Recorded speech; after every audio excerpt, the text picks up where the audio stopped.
Hey guys and gals, this is your host Joe, Life with Yosef, and this picture of the unrestored Cucamonga station in Rancho Cucamonga, San Bernardino County, California came across my Facebook feed. So I went ahead and put together both of my visits, one from December 2022, and then one in June with my bro Vince, who's a docent at the station, and I'll link to Adventure Vin's site in the description. Our next stop of the day finds us at the historic Route 66 Cucamonga service station that is now a museum. It's closed today. It was built in 1915. The station closed in 1972. There's a couple of markers here. It has since been restored. The Historical Preservation Association of Rancho Cucamonga asked the city council here in Rancho to declare it a historic landmark in 2009. This was on the National Old Trails Highway and on Route 66 when the Mother Road was numbered in 1926. Here's the front of the station. I was here 2 Decembers ago. I'll see if I don't insert some bonus footage in here somewhere. But we're going to walk in now, and Vin is going to be our host. So we're here back at the Rancho Cucamonga station. Now, one thing I'd like to point out, first of all, we have a lot of visitors, international, national, even local, that sometimes this would be like their second or third visit. And Joe's a good example of that they come here when the station, unfortunately, we're not open to visitors. I still encourage you, along your route, if your calendar falls but we're not here, still take some time, take some pictures on the outside. But our operating days are Thursday, Friday, Saturday, and Sunday, between the 8 hours of 10 and 4 p.m. So kind of jot that down if you want to visit us. But to the history of the station. The station was originally opened in 1915, which predates Route 66 out right in front of us by 11 years. Route 66 doesn't come into being until 1926. On that note, what we're in now would have been what the station would have looked like around the mid-1920s. I say that because when it opened up in 1915, the first owner or proprietor it was just known as the Cucamonga service station. It wasn't until the mid-20s when Richfield becomes the exclusive oil of sale. So if you looked on the outside and the inside, it has the paint scheme of what Richfield oil would have had. We also have a Richfield banner or kiosk that's on the roof, which was original for the time. So it probably changed hands maybe by 3 owners. By the time the third owner passes away, it was 1968, 1970 time frame. And at that point, ARCO was actually buying out Atlantic Oil and Richfield for the acronym ARCO, ARCO. So that's where we get ARCO from. This station was never absorbed by ARCO, but it went into a dormant state from about 1970 to the early 2000s. Around that time frame, in the early 2000s, a advertisement agency called Lamar bought the property. Now at that time, this place was boarded up. It was an eyesore. Nobody here, people drove past it all the time. The first time I saw it, it was a boarded up white building. I didn't even know what it was. It comes to a point around 2010 when Lamar Advertising wants to either tear down the building or remodify it to store some equipment. At that point, the city of Rancho Cucamonga deemed it historic. So it was no value to Lamar anymore at that point. So because it was no value, this organization here, which is a nonprofit known as the Inland Empire of California, they stepped in and offered to refurbish the station. This is around 2010 timeframe when the negotiations started. The city then referred them to Lamar. Through negotiations and legal documents and coordination, Lamar ended up deeding the entire property, including the building, to the nonprofit. And they left a small footprint so they could still run their billboard advertising. So in a good way, that Lamar didn't need to use the property right away, it was preserved. Now around about 2013, the year 2013, we started doing the modification, and I'll have Joe look at the board at the end of this. You can see the progress of it. I was not involved. I'm a volunteer here now, but I was not involved with the refurbishment of the station. But everything that you see now is all done by volunteer time, money, resources, community involvement. It got from zero to what we have now in a matter of under a year, and it reopens to the public as a museum 100 years later from its opening as a business. So 1915 it opens up as a business, 2015 it opens up as a museum that we see today. Around the third owner, around the 1930s, 1940s, a second person came in and built a garage in the back. So we're in the service station where you would get your gas, fuel, oil, come in, go, get a cold drink, and you're back on the road. Behind it, it was a 2-bay garage, 2 or 3-bay garage. Unfortunately, there wasn't enough left of that to restore, but that's our hopes right now. That's why, aside from the donations and anything else that we do to keep the current maintenance and lights on, is for that. But anything additional that we do is to go back and rebuild that garage so we have it in total configuration of what it would look like in the mid-20s. There's plenty of history and pictures that we can show you in just a moment. But before we move around the station a little bit more, I was going to ask Joe if you had any questions or anything I might have missed. No, we're good to go. All right, I'll show you some of the picture. Yes, let's move on. So when the station opened up in 1915, it looks similar to what you see here, less the garage. It was just the structure, which is the structure we're in today. He had a maximum of 2 islands, 6 pumps. Because Route 66 widened in time, they lost some property to eminent domain, and they lost the depth of the third pumps. This is the same color and picture. This is the San Bernardino Mountains in front of you. This is the garage that no longer stands.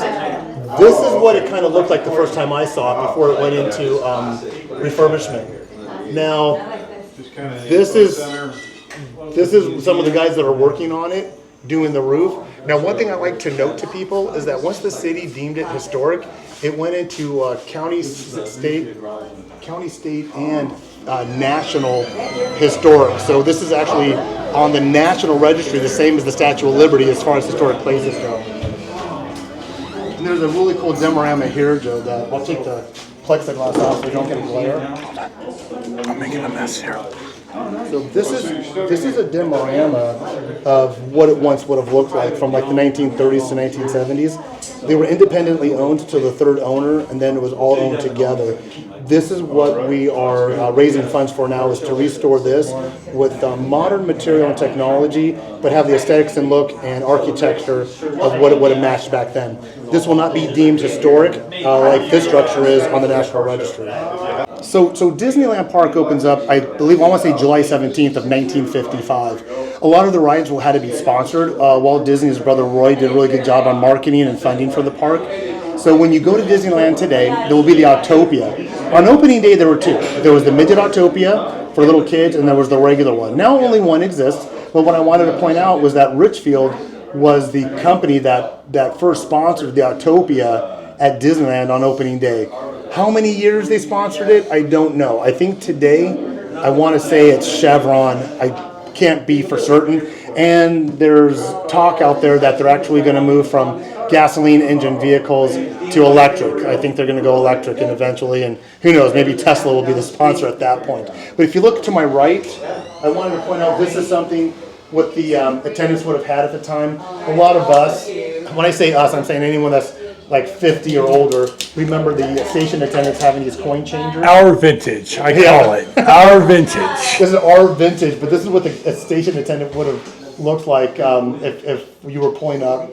And I don't know if you heard in the background the ding ding of the station cord, but that was something that would notify if you ever watched Back to the Future, where he goes back to 1955, and in the Texaco station, the car drives over the signal cord. All the attendants run out to fuel it or to service the vehicle.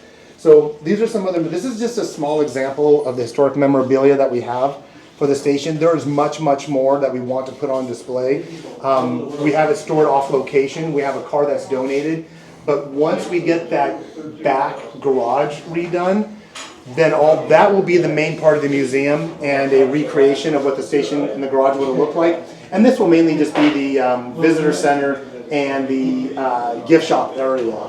So there's a lot of historic things here, but this is just a small sampling of what we have. If you do visit our station and you have some time to put to it, we have a lot of books with pictures that will show the evolution of the station. on what it looked like historically. It even has showed some of the evolution of the surrounding areas. I think this is one of the first owners. And then we put gravity pumps outside. When Joe started the video, you saw those tall gravity pumps. Those are actually reproductions. We do have original ones that are in storage, and the original ones are going to be put in the museum once the garage is finished. So with that, I think I covered just about all the major parts of the station. You know, when we're in operation, want to come visit us. We'll say this, in 1915 there weren't a lot of cars on the road, and you're probably scratching your head, and I don't blame you. There weren't a lot of automobiles, so how does a place like this survive? In 1915, his main customer was the agricultural industry of the area. There were grape vineyards and orange groves, and sometimes they would come in and just buy their fuel in 50-gallon drums. Other times he would deliver them like the milkman. As it moved into the mid-1920s, Route 66 comes into being, highway traffic is more prevalent, more gas stations started popping up. One of the demises for this gas station in the 70s was it just didn't have the location or the volume to take care of so many different vehicles. At that point you had Chevron, Texaco, Mobil, they're all opening up all to the left and right. They just couldn't compete. So fortunately we're able to have the oldest historic station on Route 66 that's 100% voluntary, 100% historically correct to the national level, same as the Statue of Liberty. And it's the oldest operational, we don't pump gas, but it's the oldest station on Route 66 to have all those things of notoriety. So we're in the EZ Guide. If you follow the EZ Guide, it's you can find it on Amazon. It's just simply called EZ Route 66 Guide. It sells out all the time. Jerry McClanahan Thank you. Is the author. Yes. Yeah, and maybe I'm not as good on YouTube as it's technically inclined as Joe, but maybe Joe can put a link to that. I'm not sure if it's allowed or not, but a link to that book in his description box. But it's very easy to get on Amazon. So we're in that, and we've had visitors from every continent except Antarctica. So with that, I'm going to wrap up my portion. I'll leave the rest up to Joe.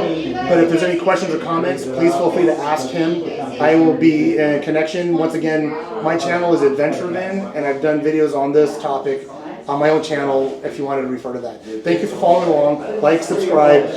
Joe's a great guy. He's got some great content out there. We met through YouTube years ago, and this is our first time we got to spend together. Have a great day, YouTube. I appreciate you coming on our journey with us.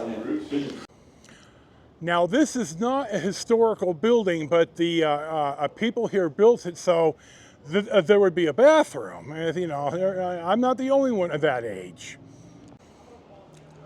This is one of the cleanest bathrooms I've ever seen. So if you're out here and you need to go to the bathroom, you know where to come. It smells nice. It's stocked. Everything's here. Absolutely 10/10 on the bathroom. You should be stopping here anyway. I'll link to Vin's vlog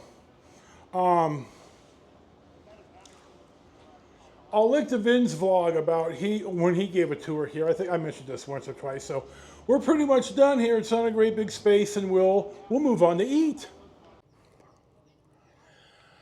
I had to sit down because I'm old and I'm tired, but it's good to see. Vin has a passion for Route 66 and the Mother Road, and it's good to see a guy being able to share his knowledge and passion with people interested. So God love you, Vin. You're just such a nice guy, awesome dude. And he's one of my Hanai, We spoke in the car on the way over here, and boy, we've had a lot of similar experiences and a lot of similar attitudes, and he's just really a nice guy. This is really one of the pluses here. So I'm not going to fanboy too much, but anyway, we're going to eat at a historical place that I can't think of the name of, but we're going to go next.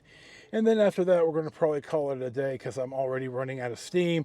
And he's incredibly respectful that, yeah, I'm sick and this is what you have to deal with in dealing with me. So we'll see what's next. Thank you for watching my 2 visits to the Cucamonga station in Rancho Cucamonga, California. You see, Vin has a real passion for the Mother Road and being a docent.